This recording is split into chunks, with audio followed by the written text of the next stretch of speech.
Reading can often be viewed as a very solitary activity.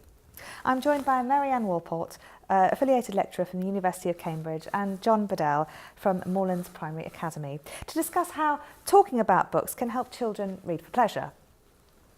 So I'm interested in this notion about talking about books as one of the key findings from the Teachers as Readers research. Hasn't this always happened in the classroom? You're absolutely right, of course, that teachers have always talked about books with their children. I think what the Teachers as Readers research has shown is that this type of talk was often very formal and directed by teachers. It takes place in curriculum times, for example, during guided reading or shared reading, and is led by lesson objectives and by assessment procedures. And what the research tells us is about the importance of actually creating opportunities for children to engage in spontaneous talk about books and to develop talk which the research calls inside text talk.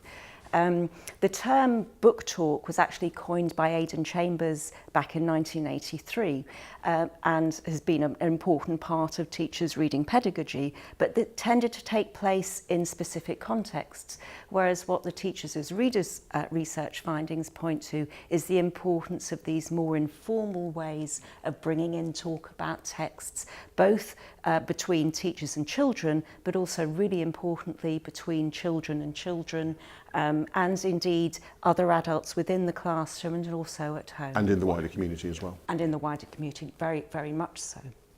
So this inside text talk is something over and above what would normally happen. I can see all sorts of issues here about accountability and measurement and managing to fit that into the classroom. How do you deal with that? I think when we sort of introduced it across the school, we had to make it quite clear to staff. What we did is we recorded a session of inside text talk taking place and showed them that there wasn't anything specifically measurable at the end of the session, but it was something in terms of its impact that was backed up by the Teachers as Readers evidence. So we used that as a way to hook staff in.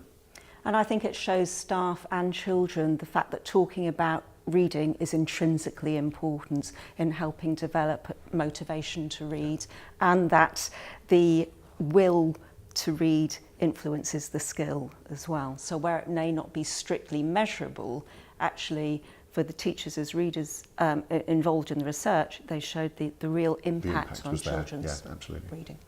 So what sorts of talk might happen around this inside text talk? Is this about recommending books, about talking about the narrative or the experience? What happens? Well, certainly from the research point of view, the inside text talk engendered far more opportunities for children to recommend books to each other, as well as what tends to happen is that teachers would recommend texts to children. But it gives children the confidence to be able to recommend texts, to broaden the range of texts that they read, and also really importantly as another strand of reading for pleasure pedagogy, that teachers find out more about children's reading lives and that can therefore support them. Yeah, I mean, I'd certainly agree with that in the classroom. I think, it wasn't something to create a spontaneous conversation about books wasn't something that happened overnight. Originally, at the start of the year, it was very much teacher-led. I would bring in perhaps books from home. I'd share my reading life with the children. I would talk about when I'd been to the library or if I'd been to the bookshop or gone to see an author speak perhaps. And then gradually what I would do would be leave books around the classroom with maybe just a small post-it note or a mini review on the front. I might guide it or aim it at one particular child, or I might aim it at the class in general. And what was really nice is that behaviour was quite soon imitated. So if a child had read a book that they particularly enjoyed, they would find a post-it note and then perhaps leave it for someone else in the class.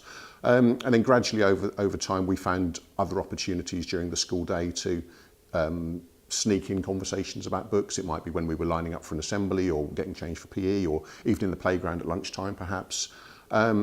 And then gradually my role became more of a facilitator rather than leading the discussion. I would then sort of take a step back and the conversations would happen between the children. And we've reached the stage where children are in the playground at lunchtime talking about books, and one of the first things they tell their parents when they go home is what they've read that day. Or we get parents come into the classroom at the end of the day saying, "Oh, have you got another copy of Wonder that we could borrow? Because we absolutely Nico's been raving about it and he says it's fantastic." So we do actually sometimes buy extra copies of certain books because we know that parents are going to want to read them as well. So it was a gradual process, and I think it's taken us a few months to get to the stage where we can say it's happening. But I would say now every day there is a spontaneous conversation taking place in the classroom about reading and about books. What sorts of books then are children recommending for each other? Oh, certainly, without being too specific, certainly the range of books that they're recommending has broadened quite considerably. When I first started with the class, perhaps in year 5, it was very much based on the same handful of authors, the ones that all children of that age are reading. But now we've come to the end of year 6, and I would think that most children in the class could easily name 20 or 30 authors that they've read throughout the last couple of years. So, different genres of books are being read. We've got a lot of children who read fantasy. We've got a lot of children reading science fiction, and where it's working really well is they're recommending the books to each other, and my role is much more of, oh yeah, I've enjoyed that as well, I think you'll like it, rather than me leading it and saying, yep, try this, you'll enjoy it. John, Marianne, thank you very much. Thank you.